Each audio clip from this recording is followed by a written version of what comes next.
ये हमारा Uttarakhand public service commission का अपर पीसीएस का करंट अफेयर का पार्ट वन होगा। और सबसे पहले हम सिलेबस देखते हैं कि सिलेबस जो है वो आयोग का क्या सिलेबस है।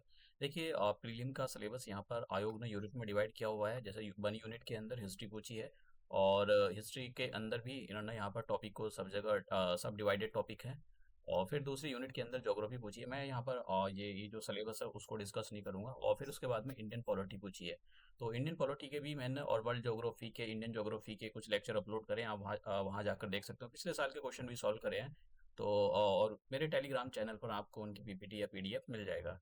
आप देखिए, इंटरनेशनल रिलेशन में कहीं कुछ चीजें इन्होंने जो है ओवरलैप कर दी हैं। जैसे कुछ, जैसे ब्रिक्स है यहाँ पर, इट्स इम्पोर्टेंट फॉर इंडिया। और कहीं करंट अफेयर के नाम पर इन्होंने यहाँ पर करंट अफेयर के नाम पर जो है उन चीजों को फिर से रिपीट किया है। जैसे देखो यहाँ पर इस वाले टॉपिक में तो ये जो है कुछ चीजें इन्होंने रिपीट की हैं, ओवरलैप कर रखी है। तो आपको जो है ओवरलैप नहीं पढ़ना है। ऐसा नहीं है कि आपको एक ही चीज को बार बार देखना है। आपको एक बार पढ़ लिया है बस। अब किस टाइप के क्वेश्चन आते हैं करंट अफेयर से, ये मैं आपको कराता चलूंगा। जैसा कि कुछ क्वेश्चन मैं पिछले साल के दिखाऊंगा आपको कि किस टाइप के क्वेश्चन उसने पूछे हैं। तो ये जनरल साइंस का सिलेबस है यहाँ पर। अब देखो यहाँ पर करंट अफेयर के नाम पर ये पूछा उसने। देखो फिर से ये सारी बॉडीज हैं जो आपको करनी चाहिए। और भी बहुत सारी चीजें ऐसी हैं कि जो वेग दे रखी है।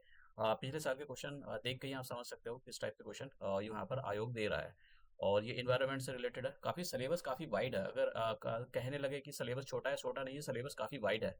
ठीक है, तो यहाँ पर सिलेबस को आपको कंप्रहेंसिवली कवर करना पड़ेगा। Current events of the state, national और इंटरनेशनल इंपॉर्टेंस, यहाँ पर देखिए ये दिया हुआ है सब कुछ नीचे यहाँ पर। और जगह जगह चीजों को जो है इन्होंने फ्रेगमेंटेड वे में दिया है। एक ही चीज को ओवरलैप कर दिया, तो ओवरलैप होकर आपको ये सिलेबस नहीं पढ़ना है।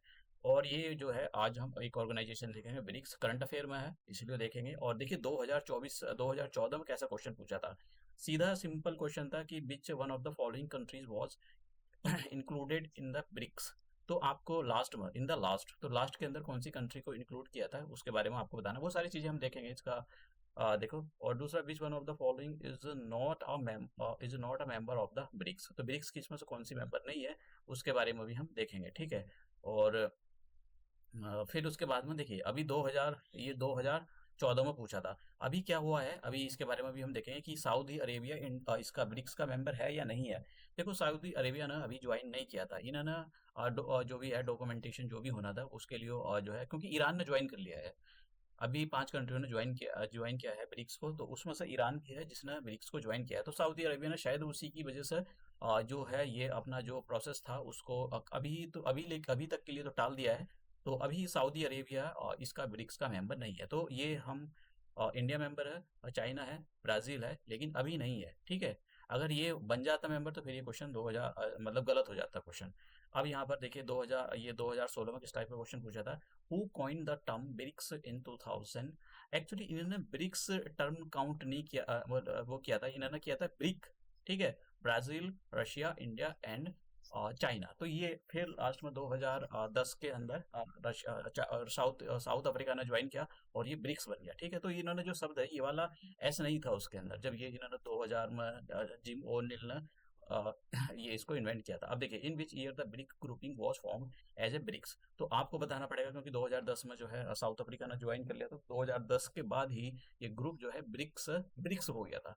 तो ये ऐसे ऐसे क्वेश्चन पूछे, तो आप पिछले साल की करंट अफेयर के देखो, जरूरी नहीं सॉल्व करें, लेकिन आपके दिमाग में आइडिया जाना चाहिए कि किस टाइप के क्वेश्चन वो पूछ रहा है।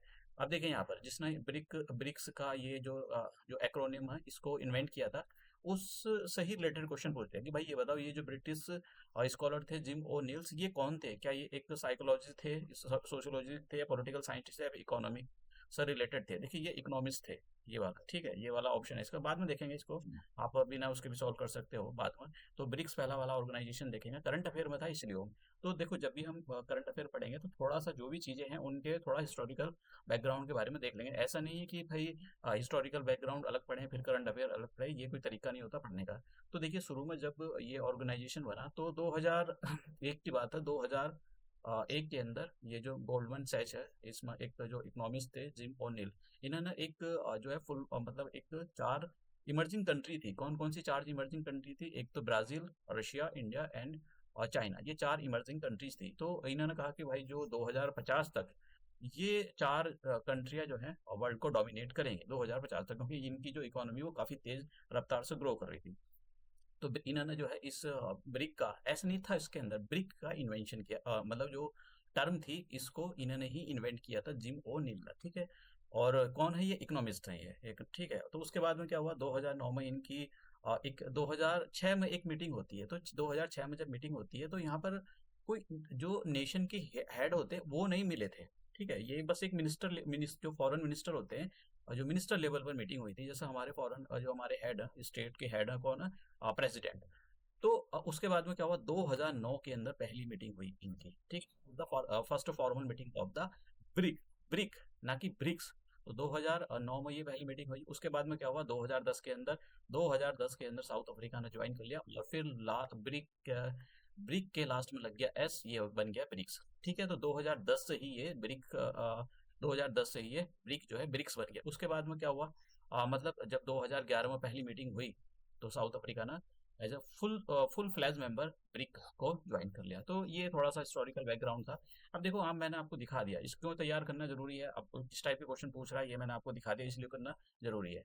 अब देखो इसका हेडक्वार्टर कहाँ है, चाइना के अंदर, संगई। तो ये याद रखना। अभी क्या चल रहा है, ब्रिक ब्रिक प्लस चल रहा है। तो ब्रिक प्लस का क्या मतलब होता है, देखो जब जो ओरिजिनल फाउंडिंग मेंबर थे इसके, ये थे Brazil, Russia, India, China and south Africa. अभी क्या हुआ है, 2000 अभी 15वें नंबर की ब्रिक्स मीटिंग हुई थी साउथ अफ्रीका के अंदर। तो उसके अंदर ना 4 मेंबर को, वैसे और भी मेंबर शामिल होने वाले थे, इजिप्ट, इथोपिया, ईरान और यूएई। और उसके अंदर अर्जेंटीना अर्जेंटीना के इलेक्शन हुए तो वहाँ का जो सत्ता पलट गई, तो वहाँ का जो लीडर था उसने मना कर दिया, भाई अब जो है फिलहाल तो ब्रिक्स को ज्वाइन नहीं कर रहा है। सऊदी अरेबिया ने भी यही हुआ, वहाँ पर उनका मन पलट गया, शायद इसलिए क्योंकि ईरान ने ज्वाइन कर लिया था इसको। ईरान की जो है बनती नहीं है सऊदी अरेबिया से, इसलिए जो है उन्होंने भी प्रोसेस को ढील दे दी है। तो फिलहाल जो कंट्री अभी जो ज्वाइन करा है इंडिया ना, जो फुल मेंबर है, वो इजिप्ट है, इथोपिया है, ईरान है, यूनाइटेड अरब एमिरेट है और इंडोनेशिया। इंडोनेशिया ने तो अभी 2025 में रिसेंटली ही ज्वाइन किया है, जनवरी 2025 में। अब देखो ये जो यहाँ से क्वेश्चन आएंगे, आप समझ रहे हो, यही क्वेश्चन आ जाएंगे, मतलब कौन सी कंट्री अभी रिसेंटली ज्वाइन करा है, आपको कुछ कंट्री के नाम दे दिए जाएंगे और पूछ लिया जाएगा। अब देखो अभी 2000 जब 2024 चल रहा था, मतलब ये मीटिंग हुई थी, 16वें नंबर की मीटिंग हुई थी ब्रिक्स की, रशिया के अंदर, काजान के अंदर। तो वहां पर जो फुल मेंबर थे वो केवल कौन से थे, इजिप्ट था, इथोपिया था, ईरान था, ठीक है, और यूनाइटेड अरब एमिरेट था। और सऊदी अरेबिया मेंबर नहीं था। तो अभी हो सकता है जो पेपर बनाने वाला उसको पता ही ना हो कि सऊदी अरेबिया ब्रिक्स का मेंबर है या नहीं है। तो अगर मान लो कोई ऑप्शन ऐसा है, जैसे मान लो उसने सऊदी अरेबिया भी दे रखा है कि भाई सऊदी अरेबिया भी जो है मेंबर है, तो फिर समझ लेना कि मेंबर ही है पहले। लेकिन मेंबर नहीं है, अगर आप देखोगे तो मेंबर नहीं है, उसने कोई ज्वाइन नहीं करा है। तो ऑप्शन के ऊपर डिपेंड करता है कि किस टाइप के ऑप्शन। देखिए किस कंट्री ने कब ज्वाइन करा है, यहाँ पर ब्राजील ना 2000, देखो ब्राजील जो है, ब्राजील 2022 में फाउंडिंग, हाँ सॉरी, ब्राजील तो फाउंडिंग मेंबर है। ब्राजील ब्राजील हो गया, रशिया हो गया, इंडिया हो गया, चाइना। साउथ अफ्रीका ने 2010 में ये ज्वाइन किया, 2010 में इसको ज्वाइन किया। 2010-11 की जो पहली मीटिंग होगी चाइना के अंदर हुई थी, तो उसने इस मीटिंग को अटेंड किया। तो ये वाली जो चीज़ें आपको याद रखनी चाहिए, काफ़ी इंपॉर्टेंट चीज़ें हैं। अब नए मेंबर जो जुड़े हैं, जैसे कि इजिप्ट जुड़ा, इथोपिया जुड़ा, ईरान जुड़ा और यूनाइटेड अरब एमिरेट जुड़ा। इंडोनेशिया तो 2025 में रिसेंटली जुड़ा है, ठीक है। तो ये बहुत इंपॉर्टेंट चीज़ें आपसे पूछा जाएगा कि अभी रिसेंटली किस कंट्री ने ब्रिक्स को ज्वाइन किया है, कौन कौन सी कंट्री ब्रिक्स प्लस की कैटेगरी में आती है। ऐसे उल्टे सुल्टे ऑप्शन इधर उधर करके आपसे पूछ सकता है। अब देखो ब्रिक्स के अंदर काफ़ी डेवलपमेंट हो रहे हैं, हो चुके हैं और हो भी रहे हैं। तो काफ़ी सारे चीज़ें हो रही हैं, वो अलग अलग रीजन है, वो हम मेंस वाले पॉइंट ऑफ व्यू से नहीं देखेंगे। मेंस के पॉइंट ऑफ व्यू से जब बाद में देखेंगे। तो देखिए 2000 इन्होंने कहा कि भाई न्यू डेवलपमेंट बैंक बनाएंगे, और इसको ब्रिक्स बैंक भी बोला जाता है। अब इसका जो हेडक्वार्टर है वो संघई के अंदर है। देखो दोनों, इसका भी हेडक्वार्टर संघई के अंदर, और जो जो ब्रिक्स है, ब्रिक्स का भी हेडक्वार्टर संघई के अंदर। देखो प्रॉब्लम क्या है कि जो वेस्ट है ना, वेस्ट डोमिनेट करता है, जितने भी फाइनेंशियल इंस्टीट्यूशन है ना बड़े बड़े, जैसा आईएमएफ हो गया और वर्ल्ड बैंक हो गया। तो इसमें किसकी दादागिरी चलती है, ये जो वेस्टर्न कंट्रियां हैं इनकी दादागिरी चलती है, अमेरिका की चलती है और यूरोप की कंट्री की चलती है। तो इनको वेस्टर्न कंट्री बोला जाता है। अब ये जो है डेवलपमेंट के नाम पर पैसा नहीं देते, ठीक है, बहुत ही इनके टर्म्स ऑफ कंडीशन होती है। तो बड़ा मतलब जो सस्टेनेबल डेवलपमेंट के लिए पैसा चाहिए, आज आज की डेट में बहुत ज़्यादा पैसा चाहिए सस्टेनेबल डेवलपमेंट। लेकिन ये जो कंट्रियां हैं, ये जो बड़े बड़े फाइनेंशियल इंस्टीट्यूशन है, इनको कौन डोमिनेट कर रहा है, वेस्टर्न वर्ल्ड कर रहा है। वेस्टर्न वर्ल्ड की कैटेगरी में कौन आता है, वेस्टर्न वर्ल्ड की कैटेगरी में आता है, एक तो आता है ये, मतलब ये पूरा यूरोप आता है, अमेरिका आता है, ये सब वेस्टर्न की कैटेगरी में आता है, अमीर लोग, डेवलप कंट्री। तो ये मतलब कोई फाइनेंशियल, मतलब कोई सुधार होना नहीं चाहता, देने देते उसके अंदर जो फाइनेंशियल इंस्टीट्यूशन है। इसलिए उसी को देखते हुए इन्होंने बोला कि भाई हम अपना फाइनेंशियल इंस्टीट्यूशन बनाएंगे, इसका नाम होगा न्यू वर्ल्ड बैंक। तो इसमें जो कंट्रियाँ हैं, जो मेंबर कंट्रियाँ हैं, उन्होंने थोड़ा-थोड़ा पैसा डाला है। सबसे ज़्यादा जो पैसे लगे हुए हैं इसके अंदर चाइना के लगे हुए हैं। तो फिर उसके बाद में 2024 में ये डिसाइड कर लिया गया कि ठीक है, सब कुछ साइन कर लिया। 2015 में इसने ये जो न्यू डेवलपमेंट बैंक है, इसने काम करना शुरू कर दिया। अभी कहाँ पर इसका हेडक्वार्टर याद रखना, संघई के अंदर इसका हेडक्वार्टर। क्वेश्चन पूछा जा सकता है ये। तो मैंने यहाँ पर कुछ ये थोड़ी सी इन्फॉर्मेशन दे रखी है, यहाँ पर आप पढ़ लेना इसको। संघई के अंदर वो है, और हाँ, इसके लोकल ब्रांचेस भी खुली हुई हैं, ठीक है। जो मेन हेडक्वार्टर है इसका संघई के अंदर है। तो पहली जो इसकी जो सेकंड जो रीजनल पहली जो रीजनल ब्रांच खुली थी वो साउथ अफ्रीका के अंदर, और फिर दूसरे के बाद ये खुली यहाँ पर ब्राज़ील के अंदर। इंडिया के अंदर भी खुली है, गुजरात के अंदर जो गिफ्ट सिटी है वहाँ पर, फिर रशिया के अंदर। तो ये जो है इनकी जो है रीजनल ब्रांचेज होती है।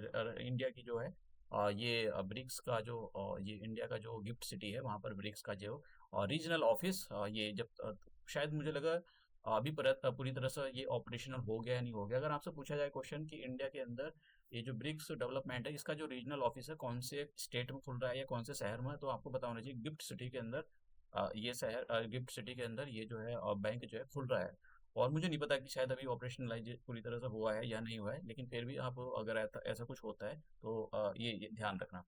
अब बात करते हैं 16वें नंबर की ब्रिक्स समिट हुई थी। ये कहाँ पर हुई थी आपसे पूछा जा सकता है। ये हुई थी अक्टूबर के अंदर। देखो क्यों पूछा जा सकता है, क्योंकि जो प्रीलिम था इसका उत्तराखंड पब्लिक सर्विस कमीशन का, वो 2024 को हुआ था, 14 जुलाई को। ठीक है, अब 14 जुलाई के बाद की करंट अफेयर आपको तैयार करनी पड़ेगी, एक साल की करंट अफेयर। तो आपको आपसे पूछा जाएगा, सीधा सीधा पूछा जाएगा कहाँ पर हुआ था।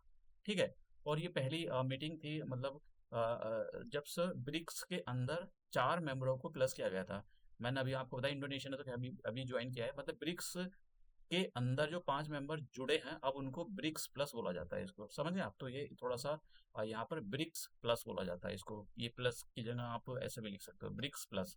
तो ब्रिक्स प्लस में पूछा जा सकता है भाई कौन कौन सी कंट्रियाँ हैं, तो ऐसा क्वेश्चन आराम से ना बन सकते। तो आपको पता होना चाहिए भाई ये 16th जो ब्रिक्स समिट है वो कहाँ पर हुई थी। अब 17 नंबर की कहाँ पर हुई थी, देखो ये ब्राजील के अंदर होगी। बस इतना सा याद करना है आपको, और कुछ करने की जरूरत नहीं है। ठीक है, सीधा पूछेगा आपको। अभी तो देखो जुलाई में इसकी ये जो मीटिंग होगी, और एग्जाम कब है, 29 जून को। तो मतलब 29 जून को एग्जाम है, 29 जून को एग्जाम होगा ही होगा। ऐसा नहीं कि 29 जून को एग्जाम नहीं होगा। तो उसका उत्तराखंड पब्लिक सर्विस कमीशन का जो अपर पीसीएस है उसका एग्जाम, उसका प्रीलिम की डेट आयोग ने नोटिफाई भी कर दिया है। अब देखो ये वाला जो है आपको जो बांग्लादेश का सेंट मार्टिन आइलैंड के बारे में आपको पता होना चाहिए। ये पता होना चाहिए एक तो ये किसका है, ठीक है, उसका है, किसको बिलोंग करता है, बांग्लादेश को। बहुत कम रेयर मतलब रेयर से रेयर क्वेश्चन है कि ऐसा पूछा जाए। हाँ, ये जरूर पूछा जाएगा कि ये कौन सी बॉडी में है, कौन सी वाटर बॉडी में है। आपसे दे दिया जाएगा कि इंडियन ओशन में, पैसिफिक ओशन में है, या फिर बे ऑफ बंगाल में है, या फिर ये इधर का अरेबियन सी में है। ठीक है, तो ऐसे क्वेश्चन पूछ लिए जाते हैं। तो ये मैं इसका भी लोकेशन दिखा देता हूँ। ये जो है बे ऑफ बंगाल में है।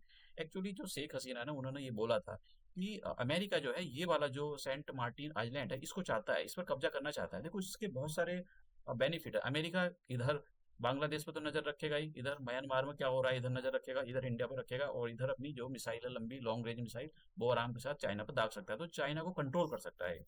और उसके बहुत सारे जो सिक्योरिटी रीजन हैं जिसकी वजह से शेख हसीना ने मना कर दिया। तो अब बोला तो यही आता है कि अमेरिका ने ही बांग्लादेश के अंदर सत्ता पलट करवाया है, क्योंकि उन्होंने अपने स्टेटमेंट में बोला है। तो इसका मतलब इतनी बड़ी लीडर बोल रही, prime minister of the Bangladesh बोल रही है, इसका मतलब ठीक बोल रही होगी वो। तो ये रीजन था, इसलिए वो ये न्यूज़ में था। आपसे पूछा जा सकता है कौन सी वाटर बॉडी में, यही हो सकता है किस कंट्री को बिलोंग करता है। ये तो बहुत ही कम क्वेश्चन चांस है। अब देखिए देखिए अभी इसको आपको नाम क्या याद रखना है, मिस इंडिया वर्ल्ड वाइड 2024 ध्रुवी पटेल। ध्रुव ये जो है देखो ये क्या है, मिस इंडिया नहीं है। कभी आप सोच रहे हो मिस इंडिया, ये है मिस इंडिया वर्ल्ड वाइड। इसका पूरा नाम आपको पता होना चाहिए। ठीक है, कभी आप पता लगा मिस इंडिया के नाम पर मिस वर्ल्ड कर दो, मिस वर्ल्ड के नाम पर मिस इंडिया अलग है और मिस वर्ल्ड वर्ल्ड वाइड अलग है, मिस इंडिया वर्ल्ड वाइड अलग है। तो ये मिस इंडिया वर्ल्ड वाइड का एक ब्यूटी कंटेस्टेंट हुआ था। तो ये किसने जीता है 2024 में, देखिए ये जो है गुजरात की एनआरआई है और अमेरिका के अंदर रहती है। तो इनका नाम है ध्रुवी पटेल। तो इन्होंने ये जीता था। पूछा जा सकता है, देखो ऐसा नहीं कभी पूछे गए हैं, इसलिए मैंने यहाँ पर रखा है ये क्वेश्चन। दूसरा, मैक्सिको की फर्स्ट जो है मैक्सिको की फर्स्ट कंट्री जिसने जो है इलेक्शन, जैसे देखो होता क्या है कि अभी हमारे यहाँ पर जज के अंदर क्या, अभी देखा होगा आपने दिल्ली के अंदर एक जज के पास बहुत पैसे मिले, बहुत इतना कैश क्यों आया। देखो हमारे यहाँ पर जुडिशरी के अंदर ट्रांसपेरेंसी नहीं है। तो इसका क्या सबूत है कि ये जो जज होते हैं इन ये घूस नहीं खाते हैं, ब्राइबरी नहीं करते हैं, ब्राइबरी घूस नहीं लेते। तो क्योंकि ट्रांसपेरेंसी नहीं है, किस जज को क्यों अपॉइंट किया जा रहा है। ना तो उसकी कोई जिम्मेदारी है, देखो रेस्पॉन्सिबिलिटी भी नहीं होती इनकी, ये क्या करते हैं, किससे पैसा लेते हैं, कोई मतलब नहीं है। ठीक है, तो लोगों को नहीं पता है, तो ट्रांसपेरेंसी है नहीं इनके अपॉइंटमेंट करने में, तो इसकी वजह से मतलब ये करप्शन ज़्यादा होता है, समझ रहे हो आप, करप्शन ज़्यादा होता है, केस सालों साल चल रहा है, पता ही नहीं चलता है कि अभी बीपीएससी वाला केस हुआ था, तो बीपीएससी के अंदर सारे सबूत जो है बीपीएससी के खिलाफ थे। स्टूडेंट ने केस दायर करा था, फिर बाद में बोल दिया कि भैया इसका केस का कुछ नहीं हो सकता। आप समझ रहे हो ना कितना बड़ा झोल चल रहा है। तो ये बहुत बड़ी समस्या है, तो वहाँ का जो ये सब करप्शन इससे बहुत ज़्यादा होता है, तो मैक्सिको में इसी चीज़ को देखते हुए वहाँ पर ये बोला गया कि जितने भी लेवल पर जज होते हैं, ठीक है, नेशनल लेवल पर और स्टेट लेवल पर जो लोकल उनकी बॉडी होती है, लोकल यूनिट जो होती है, उस पर सबके इलेक्शन होंगे, जज जो जब वो भी अपॉइंट होगा वो इलेक्शन के थ्रू होगा। तो ये वाला पॉइंट याद रखना कि मैक्सिको ऐसी कंट्री, पूरे वर्ल्ड में ऐसी कंट्री बन गई है जिसने जज के इलेक्शन सभी लेवल पर, all the level, at all the levels, ये बहुत इंपॉर्टेंट है। ऐसा नहीं है कि किसी एक ही लेवल हो, क्योंकि जापान ने भी कर रखा है, कुछ कंट्री ने कर रखा है जिस पर जो जज होते हैं उनके इलेक्शन होते हैं। ठीक है, तो ऑल द लेवल पर ऐसी मैक्सिको पहली कंट्री है जिसने ऑल द लेवल पर जज के इलेक्शन कराने के लिए सोचा है, अप्रूव कर दिया है ये। ठीक है, और मैक्सिको की जो फर्स्ट फीमेल प्रेसिडेंट, बहुत इंपॉर्टेंट क्वेश्चन है, क्लोडिया, ठीक है, सैन बॉर्न, इनका नाम थोड़ा सा अजीब है, आप अच्छे से पढ़ सकते हो तो अच्छी बात है। तो ये जो है 37 ईयर्स की एज में जो है वहाँ की प्रेसिडेंट बने, फीमेल प्रेसिडेंट बनी है। तो ये बहुत ही एक इम्पोर्टेंट डेवलपमेंट है वीमेन एम्पावरमेंट के लिए। क्वाड क्वाड तो सदाबहार ग्रुप है, इससे तो पूछा ही पूछा जाता है। देखो, आप तो एक तो याद रखना चाहिए कि भाई इसके क्या फुल फॉर्म है, कौन कौन सी कंट्री है, कैसा ग्रुप है, इनफॉर्मल है या फॉर्मल, इस पे ही क्वेश्चन पूछ लिया, इस पे ही क्वेश्चन पूछ लेते हैं, फॉर्मल है इनफॉर्मल। तो क्वाड, क्वाड की फुल फॉर्म होती है क्वाड्रिलेटरल सिक्योरिटी डायलॉग। ठीक है, अब वैसे तो चाइना को कंटेन करने के लिए बनाया गया, क्योंकि चाइना जो है साउथ, जो इंडिया और जो पैसिफिक ओशियन है, पैसिफिक ओशियन में अपनी दादागिरी दिखाता है, तो इसीलिए वो चाइना को कंटेन करने के लिए और ये ग्रुप बनाया गया है। कौन कौन इसके अंदर, एक तो इंडिया ही है, दूसरा यूएसए है, ऑस्ट्रेलिया और जापान, चार कंट्रियों का ये ग्रुप है। तो क्वाड्रिलेटरल सिक्योरिटी डायलॉग इसका जो है, कभी कभी ये क्वाड्रिलेटरल सिक्योरिटी डायलॉग के नाम से भी आता है, कभी कभी क्वाड ही आ जाता है बस। ठीक है, तो इनफॉर्मल स्ट्रेटेजिक फोरम है, बस याद रखना इनफॉर्मल ग्रुप है ये, कभी ये फॉर्मल ग्रुप ये ऐसा कुछ कर लो।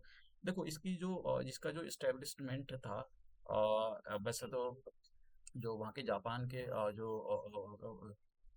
फॉर्मर प्राइम मिनिस्टर थे शिंजो आबे, उन्होंने बोला था कि भाई क्वाड बनाना चाहिए। तो उन्हीं की राय से जो है ये क्वाड बना था, पहली बार जब बना 2007 में। तो फिर ये मतलब पूरी तरह से एक्टिव नहीं हो पाया। एक्टिव का मतलब ये था क्योंकि ऑस्ट्रेलिया को ज्वाइन करना था इसको, अब ऑस्ट्रेलिया जो है चाइना के प्रेशर में काम कर रहा था, तो चाइना ऑस्ट्रेलिया ने जो है इसके अंदर पार्टिसिपेट नहीं किया, तो मतलब ये जो बना 2007 से लेकर 2008 के बीच में, तो इसने काम नहीं किया। तो मतलब आप सोचो कि इस टाइम पर ये एक डिफंक्ट बॉडी थी, मतलब कोई काम नहीं कर रही थी। उसके बाद में फिर से इसको स्टैब्लिश किया गया 2017 में। तो जब से 2017 में स्टैब्लिश किया गया है, तब से ये बॉडी अच्छे से काम कर रही है, हालांकि इतनी अच्छी काम नहीं करती है लेकिन फिर भी काम कर रही है। तो आपसे डेट तो मुझे नहीं लगता कि शायद ऐसा कुछ पूछा जाएगा। तो ये क्वाड्रिलेटरल सिक्योरिटी डायलॉग के बारे में बस इसमें पूछा जाता है कि कौन कौन सी कंट्रियां शामिल है। अब देखो यहाँ पर ये दे रखा है, ये क्या हो गया, यूएसए हो गया, ये एक कंट्री है, यूएसए का पार्ट है ये, अलास्का, ये यहाँ पर जापान हो गया, इंडिया हो गया, ऑस्ट्रेलिया हो गया। तो ये कंट्रियां हैं जो कि इसकी मेंबर है क्वाड की। और क्योंकि ये आप साउथ चाइना सी देखो, तो ये जो साउथ चाइना सी के अंदर अलग अलग आप लाइन देख रहे होंगे, ये वाली जो लाइन है ये जो लाइन है, ये लाइन इतना रीजन चाइना क्लेम करता है। तो समझ रहे हो आप कि ये जो रीजन है, चाइना कहता है कि भाई ये जो रीजन है ये चाइना को बिलोंग करता है, तो इसी चीज को लेकर चाइना इस साउथ चाइना सी के अंदर भी दादागिरी दिखाता है। तो क्योंकि यहाँ पर जो है यहाँ पर मलक्का स्ट्रेट है ये, और यहाँ से जो है बहुत मतलब ये जो पूरा स्टेट है ये बिजी रहता है, यहाँ पर इंडस्ट्री मतलब जो सीपिंग इंडस्ट्री है वो डेवलप है। और दूसरी बात, डेवलप का मतलब यहाँ पर जितने भी बिजनेस होता है वो इसी मलक्का स्टेट से होता है। तो फिर चाइना अगर इसमें इतने रीजन में दादागिरी दिखाएगा, तो फिर यहाँ से जो होने वाला ट्रेड होगा उस पर बहुत प्रॉब्लम आ सकती है, कभी भी चाइना ब्लॉक कर सकता है।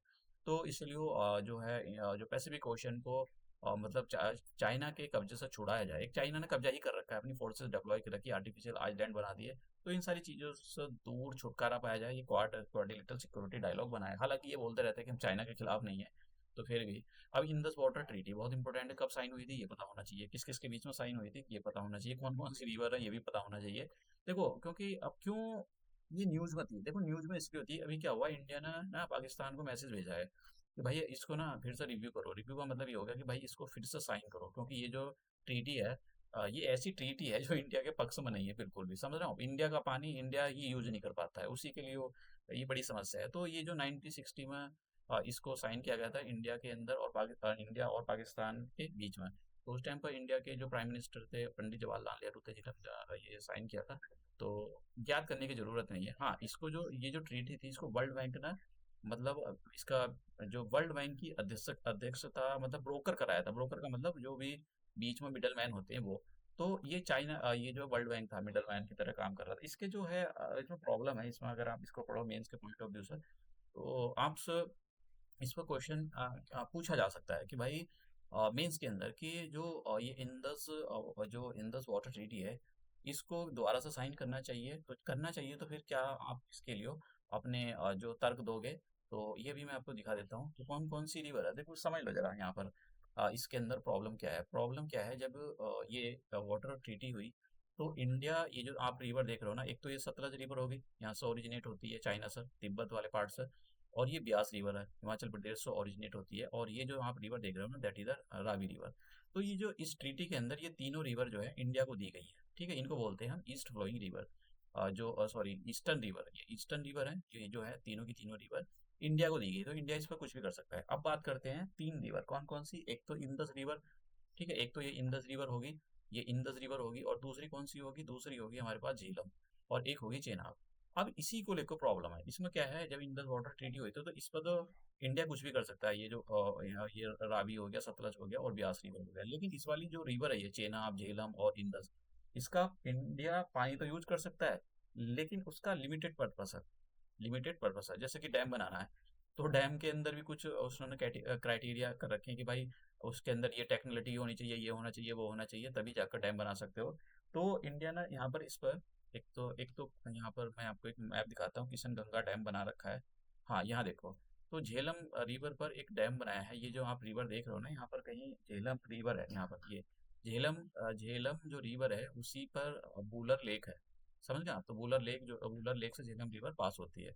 तो यहाँ पर जो है किशन गंगा डैम बन रहा है। तो एक किशन गंगा है, रिवर है झेलम की, तो उस पर इंडिया डैम बना रहा है। लेकिन पाकिस्तान को आपत्ति है कि भाई ये जो है बहुत टाइम से ये जो है पाकिस्तान की नौटंकी चल रही है। तो उसकी वजह से इंडिया को अब लगता है कि भाई इसको साइन कर लेना चाहिए दोबारा से ट्रीटी को। अब देखो क्यों साइन करना चाहिए। देखो ये जो है आप मेंस में कोट कर देना, यहाँ पर प्री में कोट करनी। इन एनर्जी की जरूरत है इंडिया को, एनर्जी सिक्योरिटी। अभी आप देख रहे हो कि इंडिया ने बोला है कि हम जो है कार्बन न्यूट्रल हो जाएंगे। तो भाई आपको कैसे हो गए, आपको पानी से इलेक्ट्रिसिटी जनरेट करनी पड़ेगी। तो एनर्जी सिक्योरिटी के लिए। और ये जियो पोलिटिकल रियलिटीज, अब देखो आप देख रहे हो क्रॉस बॉर्डर टेररिज्म कितना फैल रहा है। पाकिस्तान कितना जो है उधर इंडिया के अंदर टेररिज्म को फैलाता है। क्रॉस बॉर्डर बहुत ही ज़्यादा इंडिया की, और मतलब इंडिया जो है जो पाकिस्तान सपोर्टेड टेररिज्म उससे बहुत परेशान है। तो एक जियो पोलिटिकल रियलिटीज है, इन्वायरमेंटल फैक्टर। तो क्लाइमेट चेंज हो रहे हैं, जो वाटर का फ्लो है वो कहीं ना कहीं बदल रहा है धीरे धीरे। पॉपुलेशन ग्रोथ, तो पॉपुलेशन बढ़ती चली जा रही है और उसकी वजह से क्या है, उनकी डिमांड भी बढ़ रही है। तो इन सारे चीज़ों को मतलब ये सारे आप मेंस में कोट करना कि भाई पूछा जाए रिव्यू करना चाहिए, तो पहले तो रीजन बताओगे ना कि क्यों करना चाहिए, क्या कंसर्न इंडिया क्यों चाहता है। तो पहले रीजन बताओ, फिर उसके बाद में अपने जो भी आपको लिखना है वो लिखो। तो ये यहाँ पर मैंने रिवर के बारे में दिखाया है।